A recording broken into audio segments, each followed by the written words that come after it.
Plantation houses may be dotted throughout the entire American South, but there is one that will always catch the eye of the paranormal investigator due to its rich history of hauntings, murder, and mystery. Welcome, my friends, to the Myrtles Plantation of Louisiana.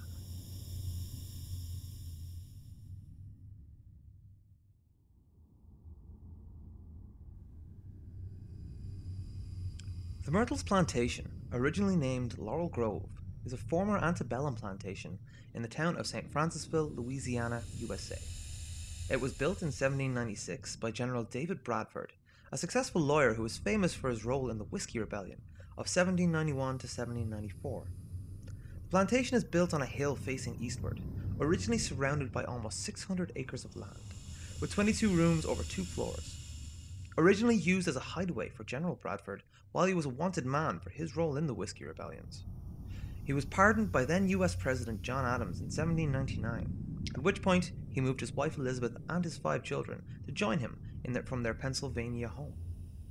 The plantation has since moved between many hands since the death of General Bradford in 1808, first to his wife, and then in 1817 to a former student of Bradford by the name of Clark Woodruff, and his wife Sarah. Woodruff then in turn sold the plantation in 1834, and it has continued to be passed on or sold right up until its present owners John and Tita Moss took over the plantation during the Christmas of 1992. Today it is run as a B&B and one of the most haunted places in the United States. The house is reported to be built on an ancient Native American burial ground that dates back at least 5,000 years, and it is said to be home to up to 12 ghosts, and a suspected 10 murders have occurred there, although proof for only one can be definitive.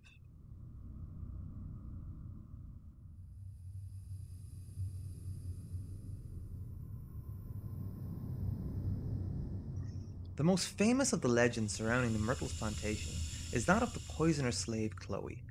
Chloe is reported to be a black slave owned by Clark and Sarah Woodruff, third owners of the Myrtles plantation, around 1824. Depending on the version of the story you hear, it is often said that Chloe was the mistress and lover of Clark, sometimes willingly, and sometimes through pressure and force. In those versions, it said that although Chloe did not want to submit to the sexual demands of Clark, she had little choice, as she feared being put to work in the fields, considered to be one of the hardest jobs for a slave. Out of this fear, Chloe started listening through keyholes in order to learn of the private matters of her masters and to listen for mentions of her name or their plans for her. After being caught eavesdropping by the Woodruffs, one of Chloe's ears was cut off as a macabre and gruesome punishment. Afterwards, Chloe is said to have worn a green turban in order to cover her disfigurement. Chloe, possibly in retaliation for her new affliction, baked a birthday cake for the eldest of the Woodruff daughters. The cake, however, contained extract of boiled and reduced oleander leaves, an incredibly potent and lethal poison. Some say that she did it in order to kill the family. Others say it was a way of gaining favour by nursing them back to health. Either way, it was unsuccessful, as only Sarah Woodruff and 2 of her children ate the cake, falling very ill that evening. Whether by mistake or design, the poison acted very quickly and killed both of the children and Sarah by the next day. Retaliation on Chloe was quick and incredibly decisive, as she was hung by her fellow slaves from a nearby tree. Her lifeless corpse was then weighed down with rocks and thrown into the Mississippi River. Opinion is again divided as to whether this was a punishment the slaves felt she deserved, or if it was to save her from what would clearly be a much harder and possibly much crueler punishment at the hands of Clark Woodruff. Sadly and disappointingly, there are several historical inaccuracies in this tragic tale of Chloe. The Woodruffs had a boy and a girl according to records, not 2 daughters, and it is believed Sarah and her children may have actually died of yellow fever rather than poison. Much more telling, however, is the fact that there is no documentation that Chloe actually existed at all. Disappointing as this may be, the residents of Myrtle have claimed to see Chloe several times. The spirit of Chloe is said to be still inhabiting the Myrtles to this day, wandering around the grounds and near the tree where she was hanged from. There is even an admittedly blurry picture of Chloe taken by a past owner of the Myrtles. In addition to the myth, there is also a mirror in the house that is said to hold trapped spirits of Sarah and her 2 children. Traditionally, during funeral services at the time, Mirrors in the home were covered with fabric in order to hide them away. But this particular mirror was overlooked, and the spirits of the Woodruffs were trapped inside. Visitors claim that the spirits trapped inside are responsible for leaving handprints on the glass and the other paranormal activity which surround the mirror.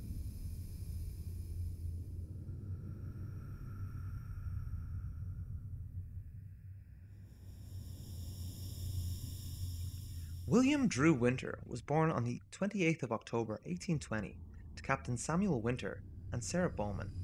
Little else is really known about his early life. In fact, it isn't until he meets his future wife that it becomes noteworthy at all.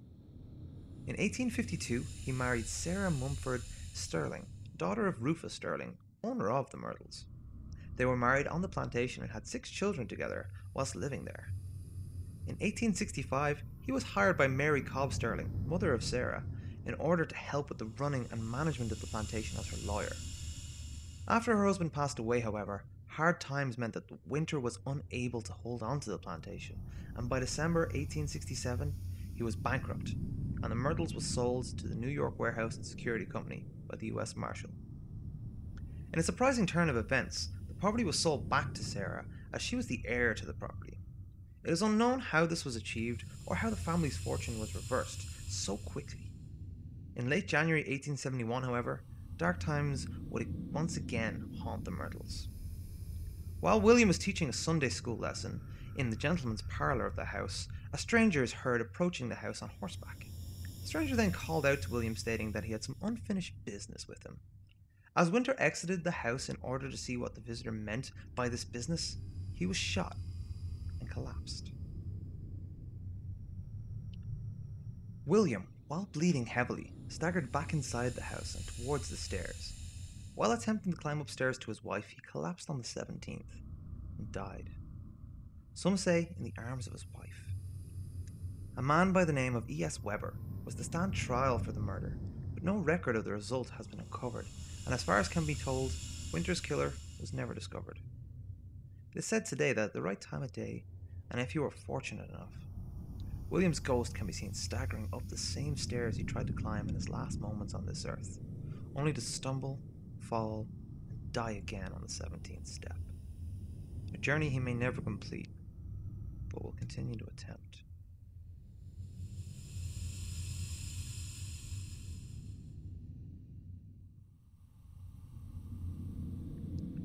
Another, more dubious legend has it that during the American Civil War, 3 Union soldiers who were out at the heels were killed as they attempted to loot the Myrtles.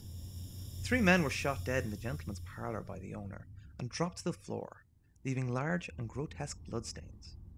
Apparently, no amount of cleaning has been able to scrub away the stains, and people believe that something paranormal is stopping the stains from coming clean. One slightly over-the-top version of the tale says that years later, when the Myrtles had become an inn, a maid was mopping the floor when she reached the spot where the stain was. She was unable to bring her mop down onto the stain, however, almost like it was surrounded by glass, and no matter how hard she tried, she couldn't penetrate the protective veil. Again, however, there's no record of any Union soldiers being shot in the Myrtles, and many people continue to speculate as to what could have caused the sanguine stain.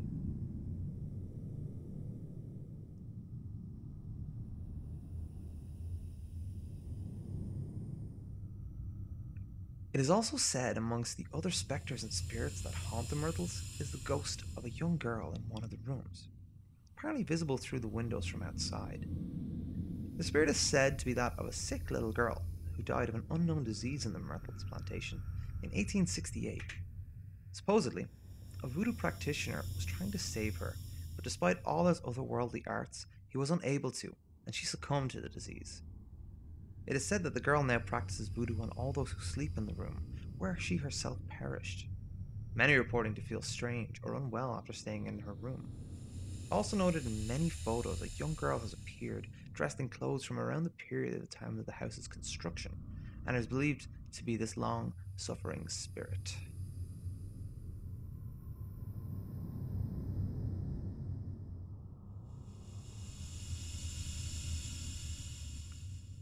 Many other strange phenomena are associated with the Myrtles plantation as well.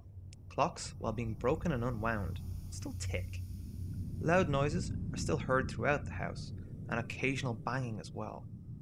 Mysterious smells will often waft through the home, and objects will sometimes disappear without a trace and never reappear, all which are classic signs of paranormal activity and not exclusive to the Myrtles plantation, but they do lend the stories just a little bit of credence.